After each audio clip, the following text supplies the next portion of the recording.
Hello everyone, welcome back to dream UK. इस channel पे मैं आप सभी के लिए लेटेस्ट इमिग्रेशन अपडेट्स लेकर आता हूँ और आज की वीडियो टेम्पररी शॉर्टेज लिस्ट पर है, जो कि स्किल्ड वर्कर वीज़ा के अंडर एक लिस्ट आती है जिसके अंडर आप अपनी वीज़ा एप्लीकेशन करते हो। काफ़ी इंपॉर्टेंट अपडेट्स आई हैं एंड वो मैं आपके साथ डिस्कस करने वाला हूँ। 4 सबसे बड़ी जो चीज़ें आज की वीडियो में आपको बताने वाला हूँ वो होंगी कुछ नई ऑक्यूपेशंस जो गवर्नमेंट कह रही है वो TSL में डालने का सोच रही है, एंड इसके बाद क्या TSL पे कोई वीज़ा कैप लगेगी कि नहीं, कि इतने ही लोगों को इस कैटेगरी में स्पॉन्सरशिप मिल सकती है, एंड देन किस फ्रीक्वेंसी से टेम्पररी शॉर्टेज लिस्ट अपडेट होगी जिससे हमें पता चलेगा कि ये जॉब में कब तक स्पॉन्सरशिप मिलेगी, कभी हट जाएगी, एंड देन ILR TSL वाले लोगों को मिलेगी कि नहीं, इसके बारे में भी कुछ हमें हिंट्स मिले हैं जो गवर्नमेंट की तरफ से अपडेट आई है। तो ये सारी बातें हम आज की वीडियो में करने वाले हैं, तो चलो शुरू करते हैं। सबसे पहले मैं आपको थोड़ा TSL बताना चाहता हूँ टेम्पररी शॉर्टेज लिस्ट होता क्या है। तो 22 जुलाई 2025 को गवर्नमेंट ने वाइट पेपर के थ्रू कुछ नई पॉलिसीज लेकर आए थे जिसमें उन्होंने बोला था कि स्किल्ड वर्कर वीज़ा की जो मिनिमम एलिजिबिलिटी रिक्वायरमेंट है वो RQF लेवल 6 अबव जॉब्स है, मतलब जिन जॉब्स में मिनिमम बैचलर्स डिग्री चाहिए होती है वही एलिजिबल होंगी स्किल्ड वर्कर वीज़ा के लिए। लेकिन इंटरिम बेसिस पे गवर्नमेंट ने एक टेम्पररी शॉर्टेज लिस्ट बनाई थी जिसमें RQF लेवल 3 to 5 की भी ऑक्यूपेशन कोड्स थी, जिसमें बहुत सारे लोग यहाँ पे स्पॉन्सर्ड वीज़ा पे काम भी कर रहे हैं और उनको उन ऑक्यूपेशंस में जॉब भी चाहिए होती है, जैसे कि HR प्रोफेशनल्स हो गए, मार्केटिंग प्रोफेशनल्स हो गए, जो स्टार्टिंग लेवल पोजीशंस होती हैं। तो गवर्नमेंट ने उनको टेम्पररी शॉर्टेज लिस्ट में डाला था और ये बोला था कि ये जो लिस्ट है इसमें जो लगभग 50 ऑक्यूपेशंस हैं ये 2026 दिसंबर के एंड तक रहेंगी, एंड इसके बाद हम देखेंगे कि कौन सी जॉब इसमें रहेगी कौन सी नहीं रहेगी। और गवर्नमेंट ने मैक माइग्रेशन एडवाइजरी कमेटी को रिसर्च करने के लिए बोला था कि आप हमें बताओ कि कौन सी जॉब्स या ऑक्यूपेशन कोड्स TSL में इन द फ्यूचर रहनी चाहिए। तो उसी पे ही मैक ने अपनी पहली स्टेज की रिपोर्ट रिलीज़ करी है, इसके बारे में हम बात करने वाले हैं। एंड TSL के बारे में आपको ये पता होना चाहिए कि एक ऐसी कैटेगरी है जिसमें अगर आप 22 जुलाई 2025 के बाद आपने वीज़ा एप्लीकेशन करी है तो आप अपने साथ डिपेंडेंट्स भी नहीं ला सकते हो, लेकिन अगर आपने पहले वीज़ा अप्लाई करा था तो आप अपने साथ डिपेंडेंट्स लेकर आ सकते हो। बट हाँ, जो TSL वाली जॉब्स होती हैं वो RQF लेवल 6 से नीचे वाली होती है, मतलब ये इनमें मिनिमम रिक्वायरमेंट बैचलर्स डिग्री की नहीं होती, एंड इसलिए ये थोड़ा लोअर स्किल्ड मानी जाती है गवर्नमेंट की नज़रिए में compare to RQF level 6 jobs जो कि जनरल थ्रेशोल्ड में आती हैं। तो जैसे कि मैंने आपको बताया TSL में जो करंट ऑक्यूपेशन लिस्ट है वो है लगभग 50 ऑक्यूपेशंस की, उसमें बहुत सारी ऑक्यूपेशंस हैं जो आती हैं। अभी मैक ने क्या करा है, उन्होंने अपनी स्टेज 1 रिपोर्ट निकाली है जिसमें उन्होंने टोटल 82 ऑक्यूपेशंस आइडेंटिफाई करी हैं जो कि TSL में होनी चाहिए। तो मतलब अभी लगभग 50 हैं, उसके ऊपर उन्होंने 32 और रेकमेंड करी हैं जो कि TSL में होनी चाहिए। लेकिन ये अभी स्टेज 1 रिपोर्ट है। जो स्टेज 2 रिपोर्ट है दैट इज़ ड्यू इन जुलाई 2026। तो अभी ये एक स्टार्टिंग लेवल ऑफ रिसर्च हुई है। जुलाई 2026 में ये जो 82 ऑक्यूपेशंस है इनको और स्टडी करा जाएगा और फाइनली बताया जाएगा कि कौन सी जो ऑक्यूपेशंस हैं उसमें स्पॉन्सरशिप एलिजिबल होगी आपके लिए। तो इन 82 ऑक्यूपेशंस में से हो सकता है कुछ ऑक्यूपेशंस हट भी जाएं, बट जुलाई 2026 के बाद जो अपडेट आएगी उसमें हमें एक फाइनल लिस्ट मिल जाएगी कि ये ऑक्यूपेशंस हैं जो TSL में रहने वाली हैं। और 31 दिसंबर 2026 के बाद अगर आपको UK में टेम्पररी शॉर्टेज लिस्ट में स्पॉन्सरशिप चाहिए होगी तो उन ऑक्यूपेशंस में से आपकी एक ऑक्यूपेशन होनी चाहिए, नहीं तो आप यहाँ पे वीज़ा स्पॉन्सरशिप नहीं ले पाओगे। एंड ये चीज़ स्पेसिफिकली नए स्टूडेंट्स के लिए बहुत ज़्यादा इंपॉर्टेंट है, बिकॉज अभी जो सितंबर इनटेक में बच्चे आए हैं वो जब अगले साल अगस्त के एंड में ग्रेजुएट होंगे तब उनके लिए बहुत क्रूशियल हो जाएगा कि उनको कौन से ऑक्यूपेशंस में स्पॉन्सरशिप मिल सकती है कि नहीं, बिकॉज उसी हिसाब से उनको अपनी पूरी जॉब एप्लीकेशन प्लान करनी पड़ेगी। अब आप सोच रहे होगे कि ये जो ऑक्यूपेशंस है नई ये कौन सी ऑक्यूपेशंस हैं। तो देखो गवर्नमेंट ने काफ़ी लंबी लिस्ट निकाली है, तो उसमें से जो मेरे को नई ऑक्यूपेशंस मिली हैं वो आप अपनी स्क्रीन पे देख सकते हो। इसमें से कुछ ऑक्यूपेशंस हैं जैसे कि science, engineering and production technicians, artist, actors, musicians, interior designers, financial account managers, project support officers, इसके बाद sales accountant, business development managers, company secretary, factories और भी काफ़ी सारी ऑक्यूपेशन है, जैसे कि ब्रिक लेयर्स, रूफर्स, कारपेंटर्स वगैरह वगैरह। तो ये सारी जो ऑक्यूपेशंस हैं ये नई ऑक्यूपेशंस हैं जो गवर्नमेंट ने अपनी नई लिस्ट में रेकमेंड करी है, और ये अभी स्टेज 2 में और फिल्टर हो सकती हैं। तो let's wait for that, and इसके बाद आपको समझ आ जाएगा कि अभी TSL क्या रहने वाली है।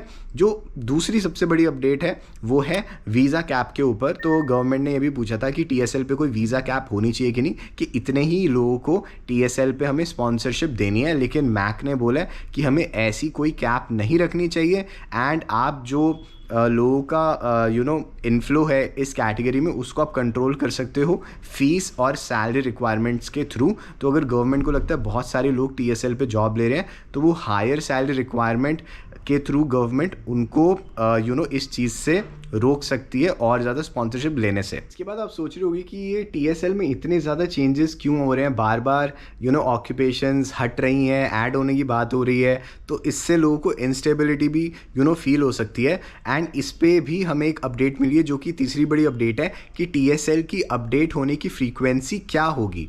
तो इसकी अभी के लिए बोला जा रहा है, जो गवर्नमेंट की रिपोर्ट आई है उसमें बताया कि 3 साल में एक बार फुल रिव्यू हुआ करेगा TSL का। जितनी भी ऑक्यूपेशंस हैं हर 3 साल में एक बार उनका पूरा रिव्यू होगा कि उनको उस लिस्ट में रहना चाहिए कि नहीं। जैसे कि मार्केटिंग एसोसिएट्स हैं वो भी TSL में है, तो हर 3 साल में मैक एक डिटेल्ड रिव्यू करेगी कि मार्केटिंग एसोसिएट्स को फॉर एग्जांपल आगे के लिए रखना है कि नहीं। एंड इसमें एक और छोटी सी डिटेल है कि गवर्नमेंट चाहती है, मैक चाहती है कि जो इंडस्ट्री है UK में वो यहाँ के लोगों को ट्रेन करे। एंड जैसे कि ये टेम्पररी शॉर्टेज लिस्ट है, इसका नाम में ही टेम्पररी है, तो ये सिर्फ इसलिए रखी गई है ताकि इंटरिम बेसिस पे जो कि यहाँ की इंडस्ट्रीज़ हैं वो डोमेस्टिक लेबर को ट्रेन कर पाएँ। तो अगर उनको लगता है कि किसी सेक्टर में उस लेवल की ट्रेनिंग नहीं हो रही है एंड वो अभी भी ओवर रिलाई कर रहे हैं टेम्पररी शॉर्टेज लिस्ट पे, तो वो उन ऑक्यूपेशंस को लिस्ट से जल्दी हटा सकते हैं। उन सेक्टर्स के केसेस में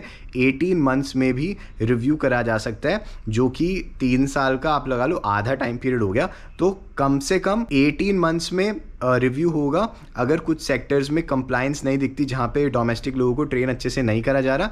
नहीं तो generally speaking for all the occupations 3 साल का रिव्यू टाइम सेट करा गया है। अब आते हैं हम सेटलमेंट पे। तो देखो UK में बहुत सारे ऐसे लोग हैं जो TSL वाले ऑक्यूपेशन कोड्स में काम कर रहे हैं। जब ये लिस्ट आई भी नहीं थी उससे पहले भी इन ऑक्यूपेशंस में वो लोग स्पॉन्सर्ड रोल पे थे। एंड अब जो रिपोर्ट आई है मैक की उसमें सेटलमेंट के बारे में भी बात करी गई है कि मैक की क्या रिकमेंडेशन है TSL वाले लोगों को सेटलमेंट के पाथवे पे रखना चाहिए कि नहीं। मतलब अगर कोई TSL पे जॉब लेता है तो उसको ILR फ्यूचर में मिलनी चाहिए कि नहीं। तो इसके बारे में भी मैक ने देखो आर्ग्यूमेंट भी दिया है और उसके बाद सपोर्टिंग स्टेटमेंट्स भी दिए, दोनों प्रोवाइड करा है।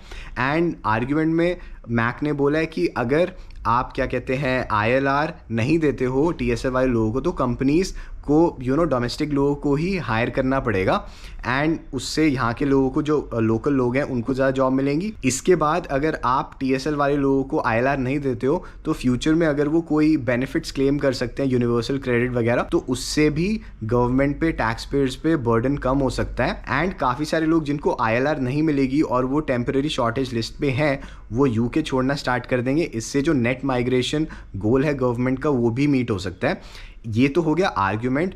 मैक ने इसकी सपोर्ट में भी कुछ चीज़ें बोली हैं, जैसे कि उन्होंने बोला है कि अगर आप टेम्पररी शॉर्टेज लिस्ट वाले रोल्स में आप लॉन्ग टर्म सेटलमेंट ऑप्शन नहीं देते हो तो फिर होगा क्या कि बार बार लोग छोड़ के जाएंगे एंड इससे प्रोडक्टिविटी कम होगी UK में लोगों की। एंड सिंस लोगों के पास फ्यूचर में सेटलमेंट का ऑप्शन नहीं होगा तो ऑफकोर्स जो लोग इस लिस्ट में काम करने आएंगे वो हाई क्वालिटी नहीं होंगे। तो एक तरह से टेम्पररी शॉर्टेज लिस्ट में जो लोग आएंगे वो अच्छी क्वालिटी के वर्कर्स नहीं होंगे, बिकॉज आप उनको फ्यूचर में वो ऑप्शन नहीं दे रहे हो यहाँ पे रहने का। सो एक तरह से मैक ने अपनी तरफ से प्रोज भी बता दिए, कॉन्स भी बता दिए, लेकिन मैक ने बोला हम कुछ रेकमेंड नहीं करते कि ILR मिलनी चाहिए कि नहीं या नहीं मिलनी चाहिए। हमने गवर्नमेंट को दोनों साइड्स बता दी, अब गवर्नमेंट के ऊपर है वो क्या डिसाइड करते हैं। उन्होंने ये बोला कि अगर गवर्नमेंट डिसाइड करती है कि TSL वाले लोगों को ILR मिलनी चाहिए तो उनकी जो कंडीशंस होनी चाहिए वो सेम होनी चाहिए जो कि बाकी रूट्स की। एंड अगर उनको फ्यूचर में ILR आप डिसाइड करते हो नहीं मिलनी चाहिए तो टेम्पररी शॉर्टेज लिस्ट में कम से कम उनको 3 से 5 साल यहाँ पे रहने का टाइम पीरियड फिर भी देना चाहिए। तो एक तरह से जो टेम्पररी शॉर्टेज लिस्ट में फ्यूचर में कोई जॉब करने आता है और उनके लिए ILR का ऑप्शन हटा दिया जाता है, लेकिन फिर भी उनको जो वीज़ा मिलेगा वो अप टू 3 to 5 ईयर्स तो मिलना ही चाहिए ताकि वो उतना टाइम यहाँ पे काम कर सकें। अब देखो, जो मैक है उसने अपनी रिपोर्ट में ये चीज़ लिख तो दी है, अब गवर्नमेंट के ऊपर है कि वो क्या डिसाइड करते हैं कि क्या होना है। एंड मैं भी थोड़ा सा इस चीज़ को सोच रहा था कि जो गवर्नमेंट कह रही है कि उनको हाई स्किल्ड लोग चाहिए, तो एक तरह से मेरे भी दिमाग में था कि ये टेम्परेरी शॉर्टेज लिस्ट वाले लोगों पे ये चीज़ आ सकती है। एंड मैक ने इसको अपनी रिपोर्ट में मेंशन तो करा है, बट अभी हमें नहीं पता कि गवर्नमेंट इसको कंसिडर करेगी कि नहीं। I think it all depends on कि यूके में जो लीगल माइग्रेशन का नंबर्स हैं वो कितने ज़्यादा हाई रहते हैं, एंड उस चीज़ पे सारी चीज़ें डिपेंड करती हैं। बट यही 4 सबसे बड़ी अपडेट थी। आई होप आपको ना थोड़ा समझ आया हो कि टेम्परेरी शॉर्टेज लिस्ट क्या होती है एंड उसकी कंडीशंस क्या होती हैं। अगर आपको स्किल्ड वर्कर वीज़ा की सैलरी रिक्वायरमेंट्स के बारे में समझना है तो मैंने उसके लिए डेडिकेटेड वीडियो बना रखी है। फ्यूचर में अगर आपको वीज़ा स्पॉन्सरशिप चाहिए तो वीडियो आपके लिए बहुत ज़्यादा इंपॉर्टेंट होगी, आप उसको यहाँ पे देख सकते हो। एंड अगर आपको अपनी वीज़ा स्पॉन्सरशिप जर्नी में थोड़ा सपोर्ट चाहिए, आपको गाइडेंस चाहिए कि कैसे आपको चीज़ें अप्रोच करनी हो, तो मैं यूके में 100 से ज़्यादा लोगों को मेंटरिंग प्रोवाइड कर चुका हूँ। So you can book a 1-on-1 session with me Topmate पर, एंड मेरे को अब तक काफ़ी सारे अच्छे टेस्टिमोनियल्स भी मिले हैं। So I will be able to help you in the best way possible. So let me know अगर आपको कोई हेल्प चाहिए हो उस रिगार्ड में। And that's all from my side. Take care, bye.